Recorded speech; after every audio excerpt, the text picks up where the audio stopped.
Olá, turma, no ano, tudo bem? Nós vamos continuar falando sobre o continente asiático. Vamos dar prioridade ao país China.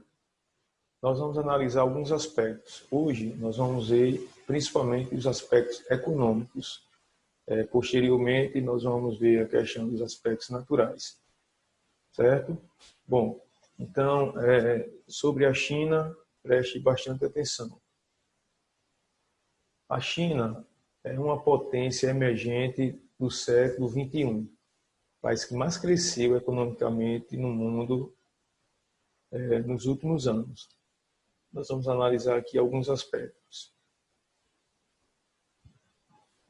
A China atualmente é a segunda maior economia do mundo, atrás da economia dos Estados Unidos. Nós vamos entender o porquê isso acontece em relação ao absurdo crescimento industrial da China. Certo? Que fatores levaram esse país a crescer tanto? Que sistemas econômicos ou sistema econômico a China utiliza?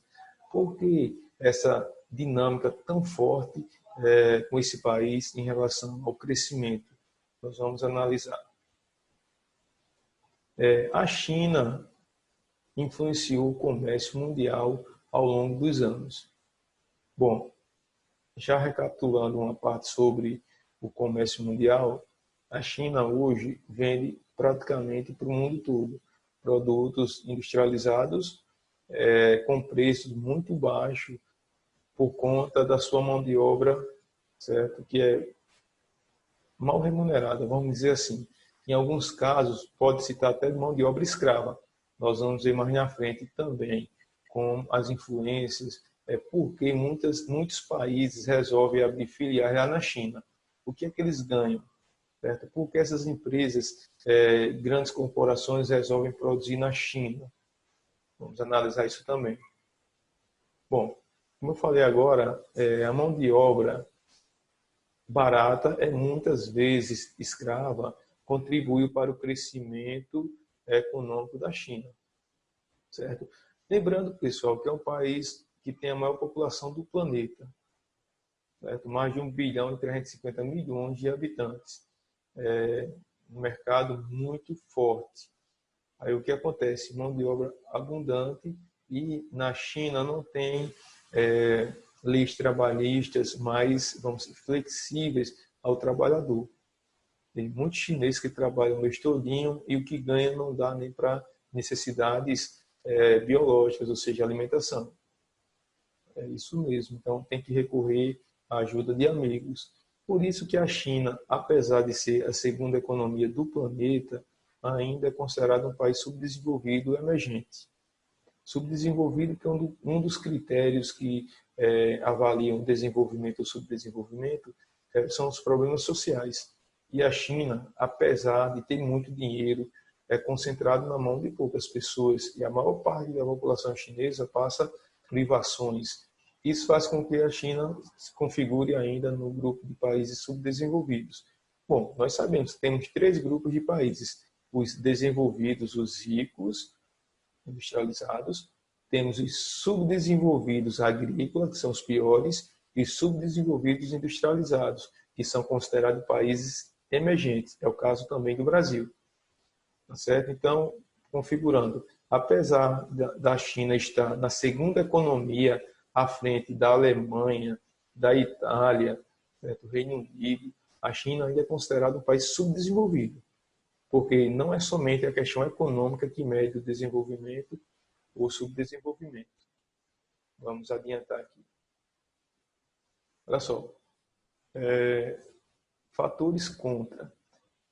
Na China ainda ocorre, com o sistema de mercado livre, a corrupção ocorre nesse país, certo? Que aumenta o abismo entre os ricos e os pobres. Certo? Então, corrupção não é só que ocorre somente aqui no Brasil. Ocorre em vários lugares do mundo. A China é um desses lugares. Bom, ainda falando sobre a questão da economia, certo? Vamos ligar agora a questão do meio ambiente também. Com o grande crescimento econômico das populações urbanas, Xangai, nona maior cidade do mundo, certo? Surgiram graves problemas ambientais. Toneladas de dióxido de carbono, CO2, são lançadas na atmosfera pela China. Certo? Hoje, os dois países que mais lançam dióxido de carbono na atmosfera são os mais industrializados, Estados Unidos e China. Só que o dióxido de carbono que sai das indústrias norte-americanas vem proveniente do petróleo. É o combustível fóssil, certo? E na China, o carvão mineral, que também é um combustível fóssil. Esses dois países lançam por ano mais de 6 bilhões de toneladas de dióxido de carbono na atmosfera. Certo? Então, é uma grande quantidade de gases nocivos que compromete o aquecimento global. Certo? O planeta está ficando mais quente. Eu costumo dizer que o planeta está doente, está com febre, por conta do excesso de gases poluentes que a gente coloca na atmosfera. A gente como espécie humana, né? Mas sabemos que a China e os Estados Unidos são os maiores poluidores do mundo. Mas tem um detalhe, poluição local, efeito global. Ou seja, eles poluem os seus territórios, mas a poluição ela se expande para todo mundo. É mais ou menos dessa maneira. Preste atenção na analogia, na comparação. Você tem uma casa, certo? 4 quartos, janelas, certo? Então você resolve colocar todo o lixo em um quarto, fecha as janelas e coloca fogo nesse lixo. O que vai acontecer? A fumaça vai ficar restrita somente a esse quarto? Claro que não. Essa fumaça vai tomar conta da casa toda. Então, leve em conta que essa casa seja o planeta, certo? Então, comparando, quando você polui um lugar, a poluição se espalha para o mundo todo, infelizmente.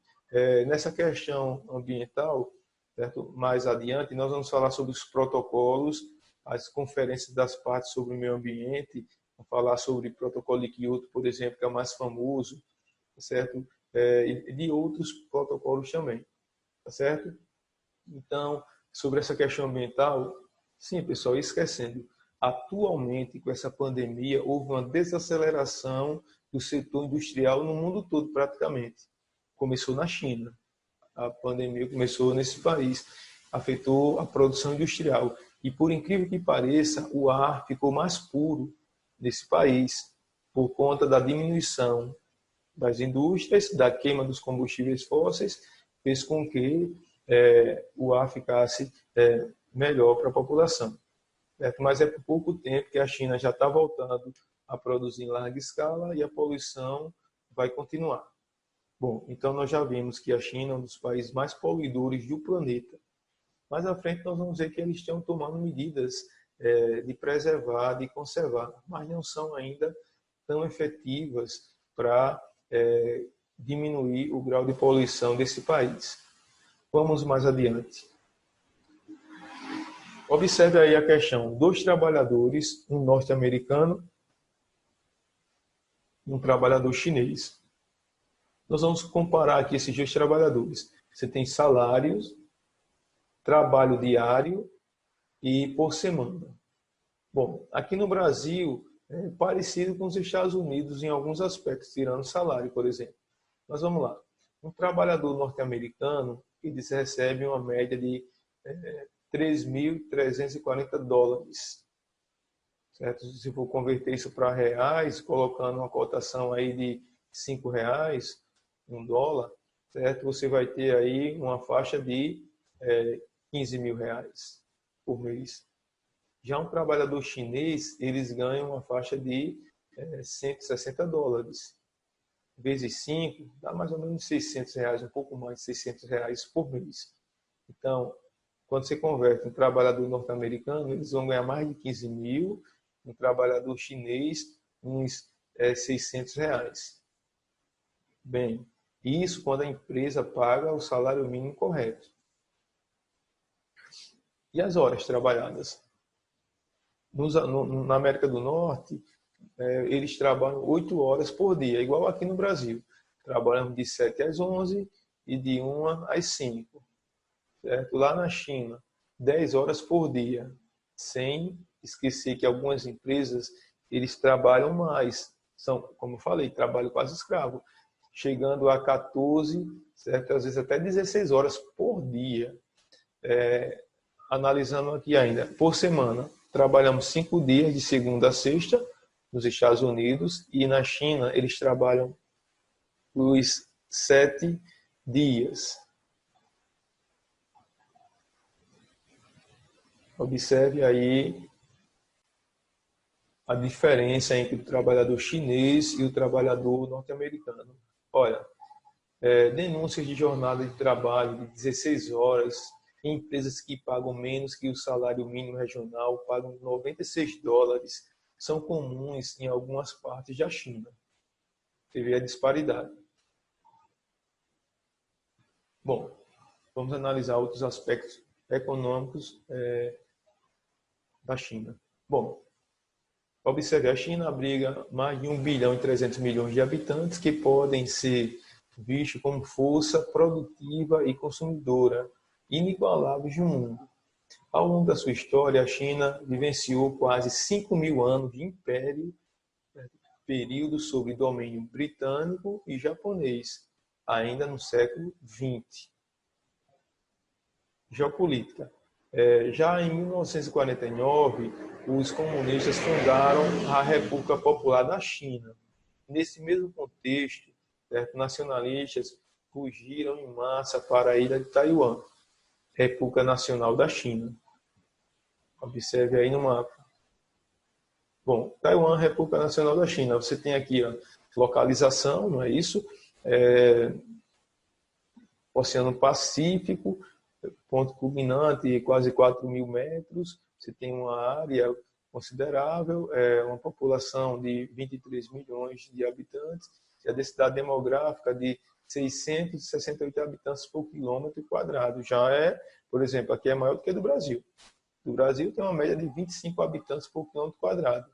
Taiwan tem mais de 600, quase 700 habitantes por quilômetro quadrado. Vamos adiante. Bom, aqui está a ilha de Taiwan, certo? Então, o terreno, a maior parte é montanhoso, observe aí.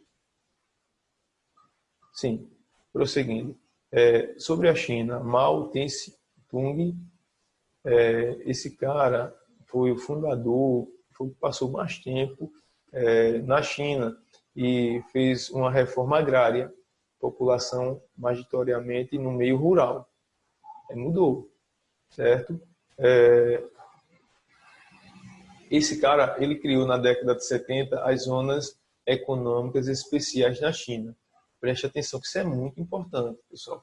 Criação das zonas econômicas especiais, aberta ao capital estrangeiro. Mas como assim? A China não era economia fechada, socialista, comunista? E como é que pode abrir a economia para capital estrangeiro? Bem, pessoal, a China é um país onde você vai ter 2 regimes. Na parte leste, capitalista, e na parte oeste, você vai ter socialista. A China conseguiu colocar os 2 sistemas econômicos. Isso foi muito bom para o crescimento industrial do país.